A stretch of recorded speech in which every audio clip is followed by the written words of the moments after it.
forget. Some things mustn't be forgotten.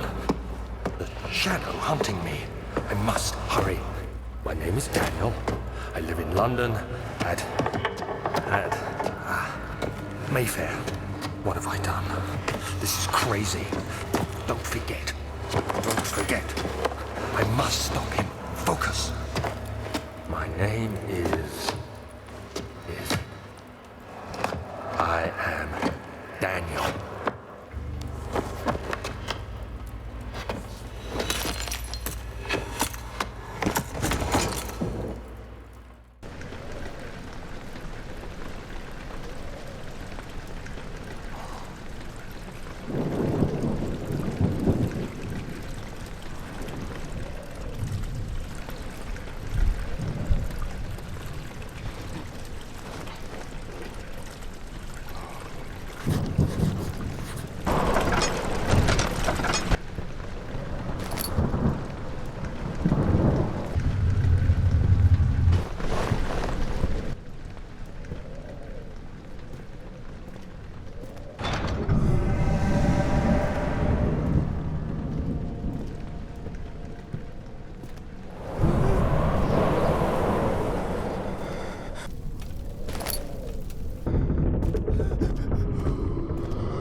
Of August, 1839. I wish I could ask how much you remember. I don't know if there will be anything left after I consume this drink. Don't be afraid, Daniel. I can't tell you why, but know this. I choose to forget. Try to find comfort and strength in that fact. There is a purpose. You are my final effort to put things right. God willing, the name Alexander of Brandenburg still invokes bitter anger in you. If not, this will sound horrible. Go to the inner sanctum, find Alexander, and kill him. His body is old and weak, and yours, young and strong. He will be no match for you. One last thing. A shadow is following you. It's a living nightmare, breaking down reality.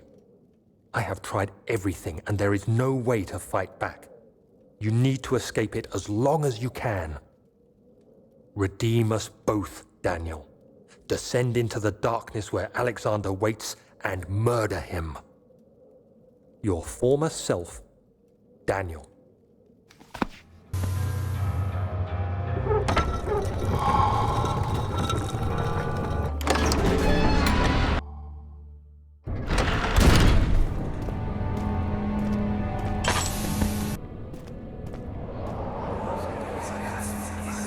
Alexander, is it inside the castle? In a manner of speaking. Come, bring the lamp. You've been to the refinery, have you not? I don't believe I have. Is it connected to the... what did you call it? The inner sanctum. My most precious chamber, Daniel. And it lies well beyond the refinery. In fact, it lies beneath the very stone of Brandenburg.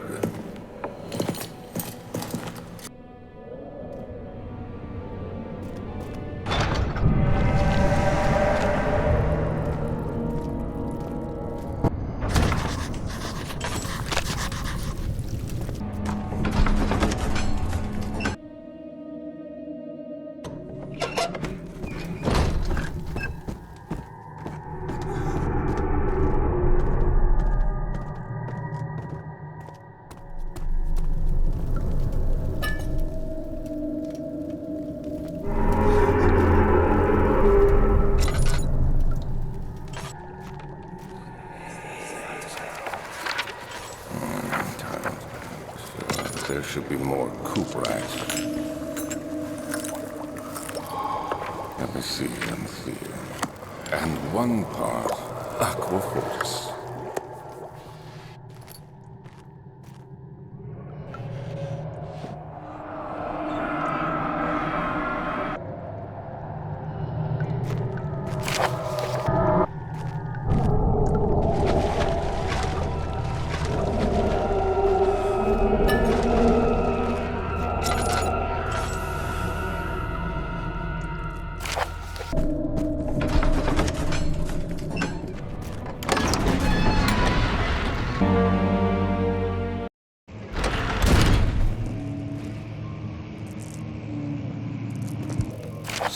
May 1839.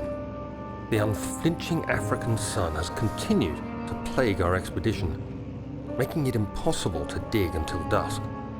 How Professor Herbert managed to find the location in these vast plains of nothingness remains a mystery to me. When I asked him about the tomb again, he told me about the legend of Tin Hanan, the mother of us all. An interesting story in its own right, but I can't help feeling there's more. Later that evening, we uncovered a passage beneath the dunes leading to a sand-covered stone structure. The professor was confident it was the tomb we sought and ordered the others to clear the way late into the dark, cold night. Tomorrow, I shall lead the men into the ancient structure, hoping to reach the burial chamber. No matter what the professor is keeping from me, the dig should yield something interesting to take back to London and the British Museum.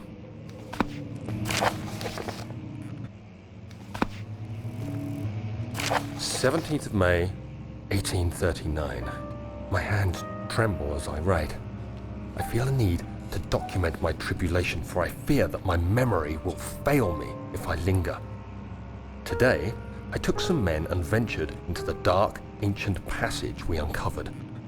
Our torches burned faintly in the murky air as we slowly made our way underground. The men were superstitious and fearful. They argued loudly, and I felt their strange language getting to me. I mustered my strength and yelled at them to continue down the slopes and broken steps. The crudely carved passage confused me. It looked much older than the 4th century structure we had expected. The twisting path emerged into a great antechamber. The walls were lined with statues unlike any I'd ever seen. Despite their unearthly quality, I felt a strange familiarity toward them, which haunts me still. At the far end of the chamber, a great slab of stone sealed off whatever lay ahead. I gave the order to raise it, and as I pushed through the narrow space, the heavy stone suddenly dropped, sealing me inside. I was trapped.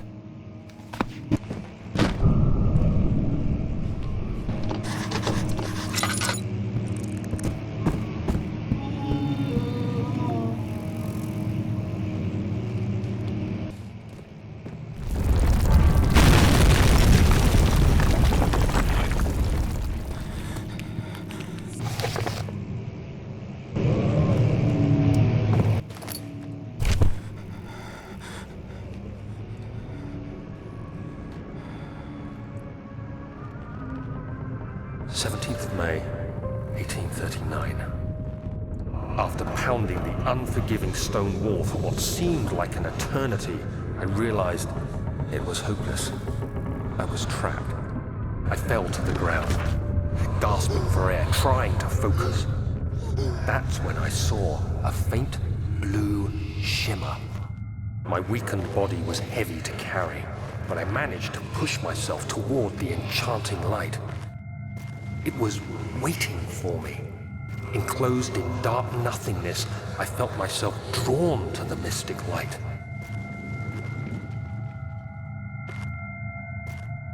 I reached out, closing it in my hands. The faint glow escaped my fingers and began to spark brightly and spirit me away, unlocking alien memories of spiraling towers, endless deserts, and impossible geometry. The next thing I can remember is the grating sound of stone being lifted, the voices of the Arabs pulling me to safety, and grasped firmly in my hands was the broken pieces of a most peculiar relic.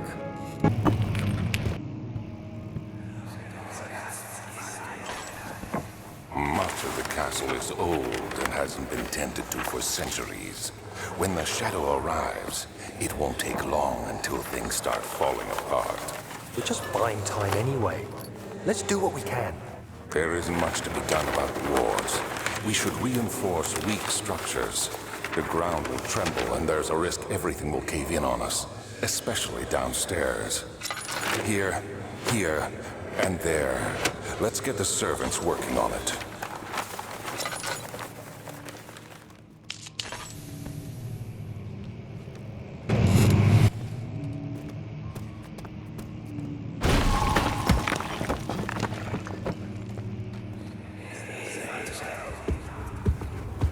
You have to be swift when you activate the first one. You hear that? If it stops, you'll have to start over. Isn't all this a bit excessive? You can never be too careful, Daniel.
Where did the Baron go?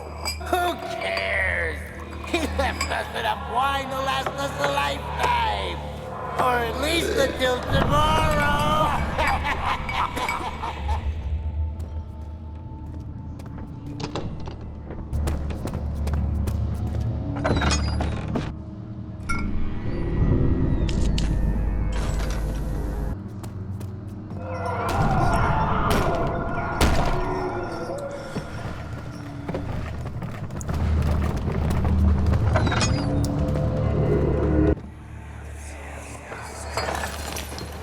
What's happening?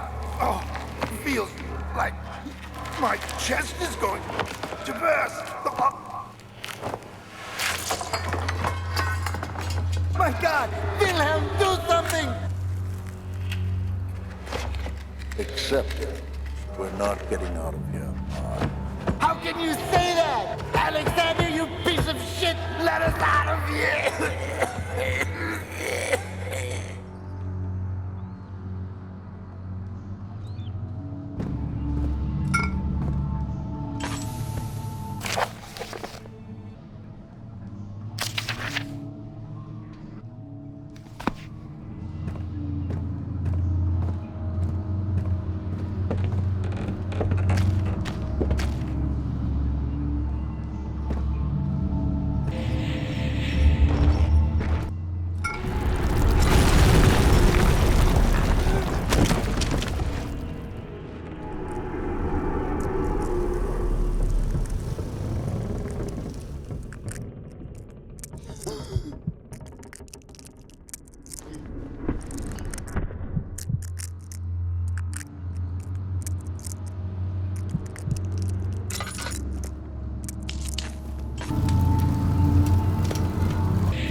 It's dark in here. Yes, and there's a good reason for it. But you can light the lamp now if you wish. What's the reason? For the darkness, that is. Stay close. Be careful not to stray. What's the reason? Why is it so dark? Pay attention, Daniel. It's important that you keep going straight and make sure not to stray.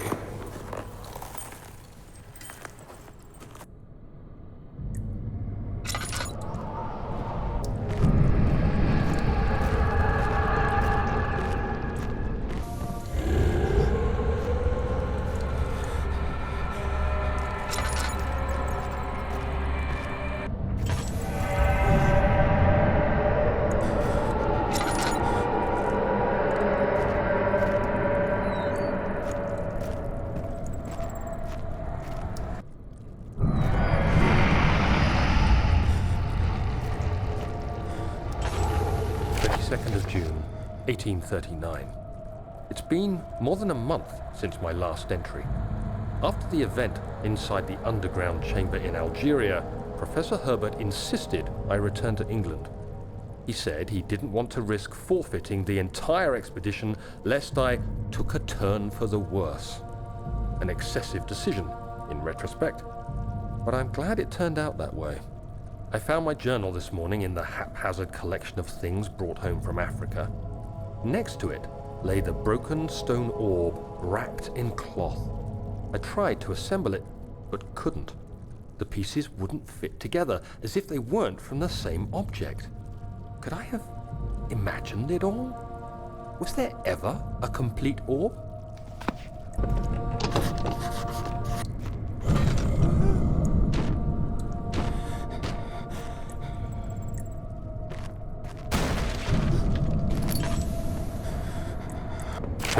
June 1839. I feel the need to continue this journal, even though it was intended for my journey to Africa. This must be something very important. I just know it. I've taken it upon myself to piece the orb back together, but it's been more difficult than one might think. The pieces are behaving strangely. They seem to change color, shape, and texture, but ever so slightly. Yesterday, I took careful measurements and notated any significant markings. Today, I confirmed my suspicions. They were changing. I was terrified and rushed off to see the finest geologist in London, Sir William Smith. I approached the subject with care and we discussed how rocks change form. He told me about the nature of glass, how it eventually collapses on itself, like ice slowly melting over the course of centuries. Smith eased my mind a bit, but I can't escape the feeling that these shards have otherworldly properties.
You have an ascending room. Will it take us to the inner sanctum?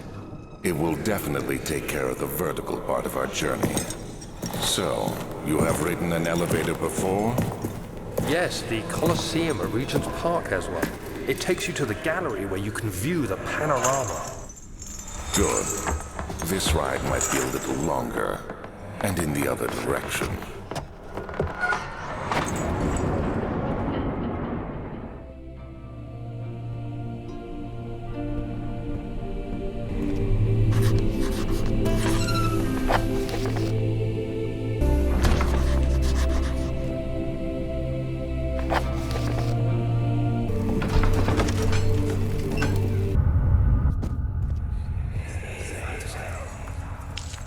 Please, let me go. I won't tell anyone, I swear. I just want to go home. No! Get away from me! Leave me alone!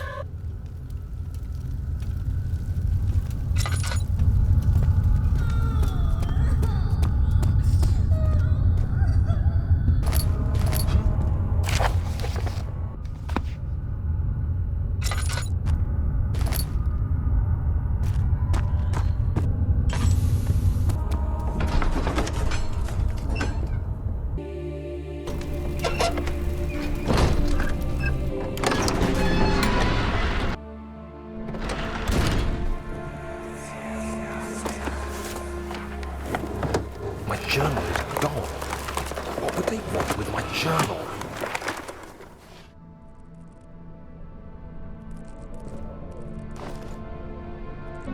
Second of July, 1839. I received a letter today from the Algerian governor's office disclosing the fate of Herbert's expedition. About a week after my departure, Abdullah, one of the men traveling with us, returned from the desert. He was badly injured, as if maimed by a lion. The man rambled deliriously about the expedition being attacked by something horrible.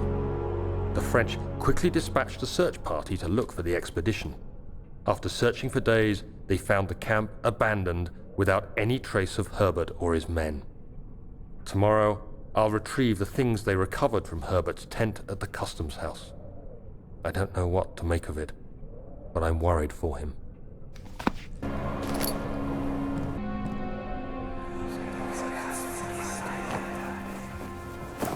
Daniel, What? still having nightmares, I see.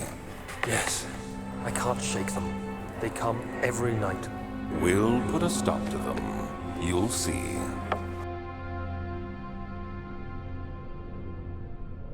Third of July, 1839. Today I picked up Herbert's things at the customs house.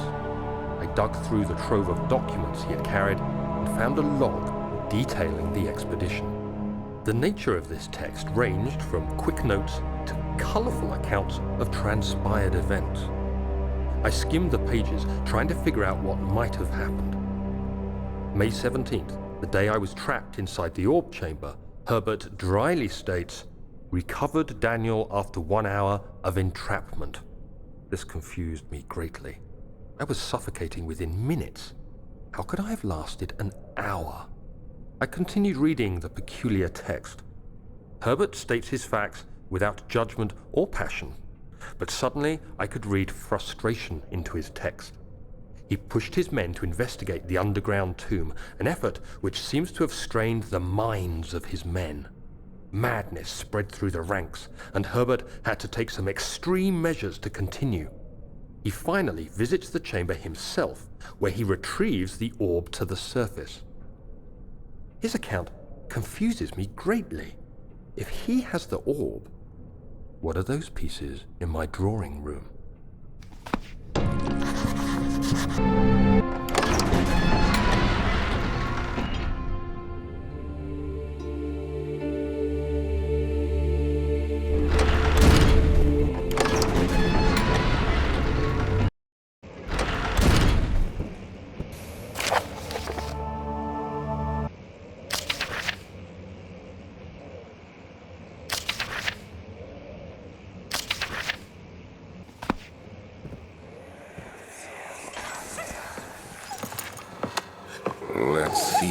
have to offer.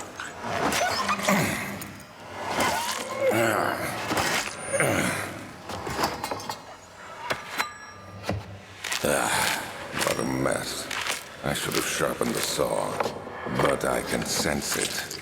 It's definitely there.